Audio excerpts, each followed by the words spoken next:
হাদিসের সাথে সম্পৃক্ত। এই নামটা কার সাথে সম্পৃক্ত? কোরআন হাদিসের সাথে সম্পৃক্ত। আপনারা জানেন কোরআনে কারীমের যে আয়াত, যে আয়াতের মাঝে আল্লাহ রাব্বুল আলামিন নবী করিম সাল্লাল্লাহু আলাইহি সাল্লামকে 4টা দায়িত্ব দিয়ে পাঠিয়েছেন। যে 4টা দায়িত্ব দিয়ে পাঠিয়েছেন কোরআনে কারীমের তেলাওয়াত করে শোনাবে, ইউআল্লিমুহুমুল কিতাবা ওয়াল হিকমাহ, যে কোরআনে কারীম এর তাফসীর মাসআলা মাসাইল শিক্ষা দিবে। এই যে কোরআনে কারীমের আয়াত ওয়া ইউআল্লিমুহুমুল কিতাবা ওয়াল হিকমাহ, আল্লামা ইউআল্লিমু তা'লিমান শব্দের অর্থ শিক্ষা দেওয়া। ওই কোরআনে কারীমের যে আয়াত, ওই আয়াতের শব্দ হলো তা'লিম, এই মাদ্রাসার শুরু শব্দ। আবার আপনারা জানেন একটা হাদিস আছে আল্লাহ রাসূলের, আমরা সবাই জানি, কিন্তু শুনতে শুনতে আমাদের কাছে অনেকটা নরমাল মনে হয়। হাদিসটা হলো খায়রুকুম মান তাআল্লামাল কুরআনা ওয়া আল্লামা, তোমাদের মধ্যে সর্বোত্তম ওই ব্যক্তি যে কোরআনে কারীম শিক্ষা দেয় এবং শিক্ষা নেয়। আপনারা জানেন পৃথিবীতে অনেক শিক্ষা রয়েছে, কোন শিক্ষার ক্ষেত্রেই আল্লাহ রাসূল এটা বলে যায় নাই তারা শ্রেষ্ঠ।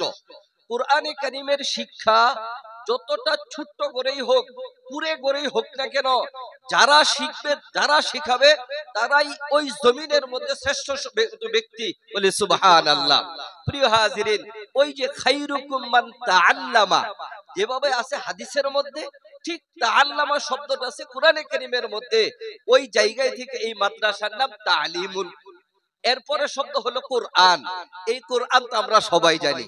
এই কোরআনে কারীম মুসলমানের জীবনের ক্যাটালগ। কোরআনে কারীম মুসলমান জীবন চলার জন্য দিক নির্দেশনা। কোরআনে কারীম আসমানি কিতাব, সর্বশেষ কিতাব। কোরআনে কারীম, এই কোরআনে কারীম সর্বশ্রেষ্ঠ গ্রন্থ। কোরআনে কারীম, ওই কোরআনে কারীম যেই কোরআনে কারীম মানুষ না বুঝে পড়লেও প্রতিটি অক্ষরের বিনিময়ে আল্লাহ রাব্বুল আলামিন কমপক্ষে 10টা নেকি দান করেন। আর কোন ব্যক্তি যদি ইখলাস ভালো থাকে, আল্লাহ রাব্বুল আলামিন 10টাকে পরিবর্তন করতে করতে 700 গুণে পরিবর্তন করতে পারেন।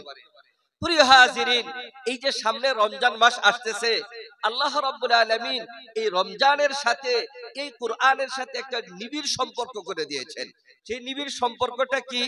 আসলে আপনারা কিছু মনে করবেন না, ভালো অল্প ভালো। আপনারা আসছেন, যদি অল্প স্বল্প, আমি যে মসজিদে জমা পড়াই, আমার মাদ্রাসা মসজিদ, ওইখানে 2000-এর অধিক লোক জমা হয়। 3 তলা মসজিদ, ওইখানে আলহামদুলিল্লাহ প্রায় 1 ঘন্টা 1.5 ঘন্টা জুমার আলোচনা করতে পারি। দূর দূরান্ত থেকে মানুষ আসে। গতকালকে, এই যে আজকে এই তো শনিবার, গতকালকে জুমার সময় এই আলোচনাটা করে আসছে ওইখানে। এই যে রমজান মাস আসতেছে, এই রমজান মাসে বান্দা আল্লাহর সাথে সম্পর্ক করার বড় একটা মাধ্যম রশি দিয়ে দিয়েছেন কোরআনে কারীম। সুবহানাল্লাহ।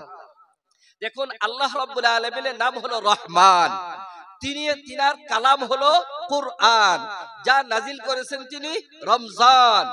আল্লাহ রহমান, তিনার কালাম হলো কোরআন, নাজিল করেছেন রমজান।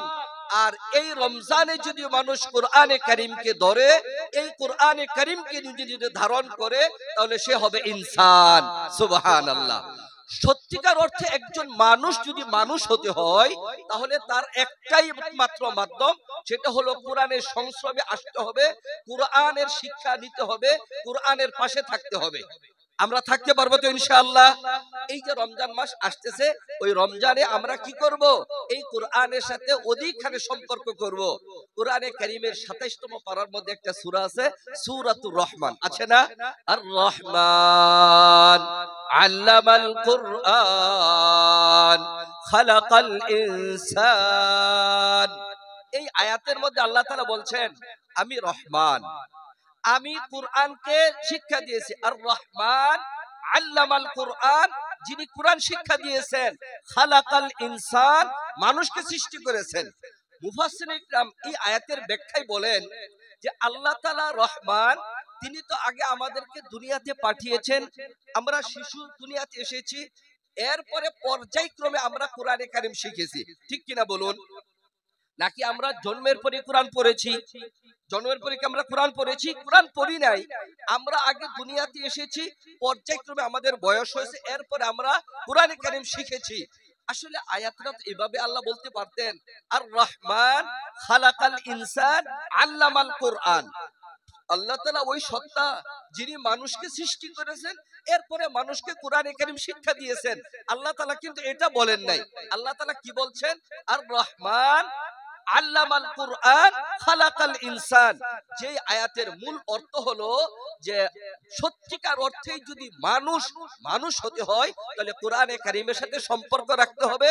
কোরআনে কারীম যেই প্রতিষ্ঠানে পড়ানো হয় ওই প্রতিষ্ঠানের সাথে সম্পর্ক রাখতে হবে। আমরা রাখবো তো? এই যে আপনাদের তালিমুল কোরআন প্রতিষ্ঠানটা যদিও একেবারে জীর্ণ শীর্ণ ছোট একটা গ্রামের ভিতরে আলহামদুলিল্লাহ একটা ভবন হয়েছে, আপনারা জানেন এই প্রতিষ্ঠানের গোড়া কোথায়? সময় আমার হাতে নেই, শুধু একেবারে 1 মিনিটে বলবো এই প্রতিষ্ঠানের গোড়া কোথায়। এই প্রতিষ্ঠানের গোড়া হলো জাবালে নূরে হেরা পর্বতের মধ্যে আল্লাহ রাসূল সাল্লাল্লাহু আলাইহি সাল্লামের কাছে এই উম্মতি মুহাম্মাদের জন্য যে কোরআন নাজিল হয়েছিল, সর্বপ্রথম যে আয়াত নাজিল হয়েছিল ইকরা বিসমি রাব্বিকাল্লাযী খালাক, এই কোরআনে কারীম এই উম্মতি মুহাম্মাদের শিক্ষা দেওয়ার জন্য এই পৃথিবীর মাঝে সর্বপ্রথম শিক্ষালয় হলো জাবালে নূরে হেরা পর্বতে। প্রিয় হাজিরিন, দ্বিতীয় নাম্বার এই কোরআনে কারীমের শিক্ষালয় হলো আল্লাহ রাসূলকে যখন দারুল আরকামের মধ্যে মক্কার মুশরিকিনরা গৃহবন্দী করে রেখেছিল, সমস্ত কাফেররা বয়কট করেছিল, আল্লাহ রাসূলের সাথে কথা বলবে না। আল্লাহ রাসূল দারুল আরকামের মধ্যে সাহাবা আজমাইনদেরকে কোরআনে কারীম শিক্ষা দিতেছিলেন। পৃথিবীর ইতিহাসে এই কোরআনে কারীম শিক্ষা দেওয়ার দ্বিতীয় প্রতিষ্ঠান হলো শুআবে আবি তালেবে দারুল আরকামের মধ্যে। তৃতীয় প্রতিষ্ঠান হলো আল্লাহ রাসূল যখন মক্কা ছেড়ে মদিনায় হিজরত করেন, মসজিদে নববীর একটা জায়গা রয়েছে সুফা, ওই সুফা নামক জায়গার মধ্যে আল্লাহ রাব্বুল আলামিন আল্লাহ রাসূল সাহাবা আজমাইনদেরকে কোরআনে কারীম শিক্ষা দেওয়ার ব্যবস্থা করেছিলেন। পৃথিবীর ইতিহাসে এই কোরআনে কারীমের শিক্ষার তৃতীয় প্রতিষ্ঠান হলো মসজিদে নববীর ওই সুফা নামক স্থানের মধ্যে। এরপরে লম্বা ইতিহাস চলে গেছে। এই ভারতবর্ষ মুসলমানরা শাসন করেছিল, এই ভারতবর্ষ ইংরেজ লাল কুত্তারা এই ভারতবর্ষকে দখল করেছিল। 195 বছর এই ভারতবর্ষকে এরা শাসন করেছে। এরপরে মুসলমানের শাহ ওলিউল্লাহ মুহাদ্দিস দেহলভী রাহমাতুল্লাহ আলাইহি তিনার সে আন্দোলনের মাধ্যমে ফতোয়ার মাধ্যমে এই ভারত উপমহাদেশ থেকে ওই লাল কুত্তারা লেজ গুটিয়ে পালাতে বাধ্য হয়েছিল। ওই সময় কাসেম নানভী রাহমাতুল্লাহ আলাইহি আল্লাহ রাসূলের ইশারা ইঙ্গিতে, স্বপ্নযোগে ইশারা ইঙ্গিতে দারুল উলুম দেওবন্দ মাদ্রাসা প্রতিষ্ঠা করেন।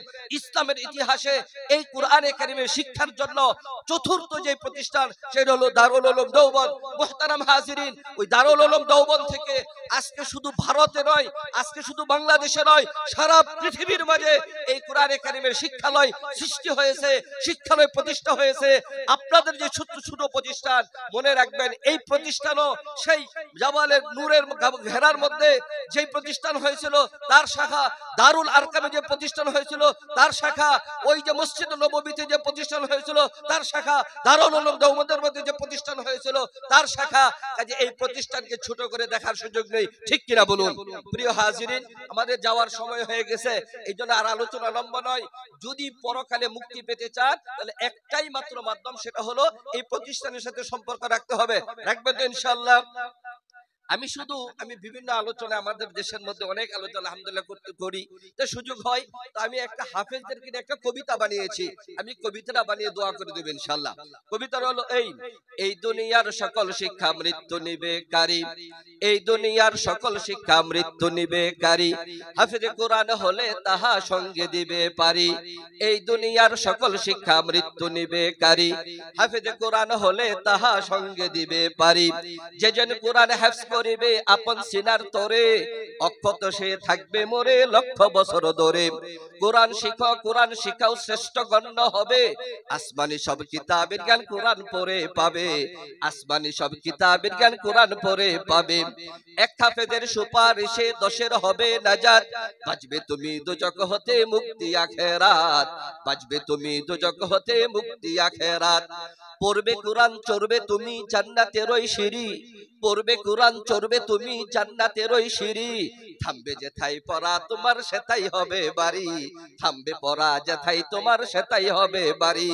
ধন্য ওইসব পিতা মাতা হাফেজ যাদের গড়ে, ধন্য ওইসব পিতা মাতা হাফেজ যাদের গড়ে। নূরের মুকুট পড়বে সেদিন রোজ হাসরের তরে, নূরের মুকুট পড়বে সেদিন রোজ হাসরের তরে। সবাই বলি আল্লাহু আকবার। আমার এই কবিতাটা আপনারা নিশ্চয়ই বুঝেছেন। আমি শুধু এই কবিতাটাকে নিয়ে কমপক্ষে 2 ঘন্টা আলোচনা করি। আপনারা নিশ্চয়ই অর্থটুকু বুঝেছেন যে শুধু হাফেজ হলে যে হাফেজ হবে আল্লাহ তাআলা শুধু তাকে সম্মানই করবে না, হাফেজের বাবাকেও সম্মানই করবে। আল্লাহ রাব্বুল আলামিন আমাদের সকলকে এই প্রতিষ্ঠাতে লেগে থাকার তৌফিক দান, সকলে বলি আমিন। ওয়া আখিরু দাওয়ানা আলহামদুলিল্লাহি রাব্বিল আলামিন। আপনারা দোয়া করবেন আমাদের জন্য, আমরা আল্লাহ তাআলা যেন আমাদেরকে দ্বীনের উপর অটল রাখে। আপনাদের জন্য দোয়া করি, আল্লাহ তাআলা আপনাদেরকে জন্য কবুল করে, প্রতিষ্ঠানকে কবুল করে নেই। মুতামিম সাহেব হুজুর বলছেন দোয়া করেন, দোয়া করে দিব। সেক্রেটারি সাহেব শুনেছি ইয়াং ম্যান, তিনি আপনাদেরকে সহযোগিতা করেন। মাশাআল্লাহ, ওনার সাথে কথা বলেছি, ওনাকে দেখেই আমার ভালো লেগেছে। ওনার চেহারাটা দেখলেই মনে হয় উনি অত্যন্ত বিনয়ী, নম্র, ভদ্র। আলহামদুলিল্লাহ, প্রতিষ্ঠাতে লেগে আছেন, আপনারা ওনাকে সহযোগিতা করবেন। আল্লাহ তাআলা আপনাকে আমাকে এই দ্বীনের খেদমতের জন্য আল্লাহ কবুল করে, সকলে বলি আমিন। সকলে দুরূদ শরীফ পড়ি।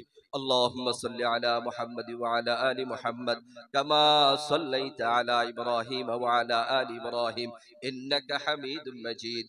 اللهم بارك على محمد وعلى آل محمد كما باركت على إبراهيم وعلى آل إبراهيم إنك حميد مجيد. اللهم لك الحمد ولك الشكر كما ينبغي لجلالك.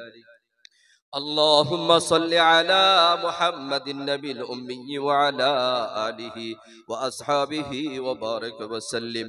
ربنا آتنا في الدنيا حسنة وفي الآخرة حسنة وقنا عذاب النار.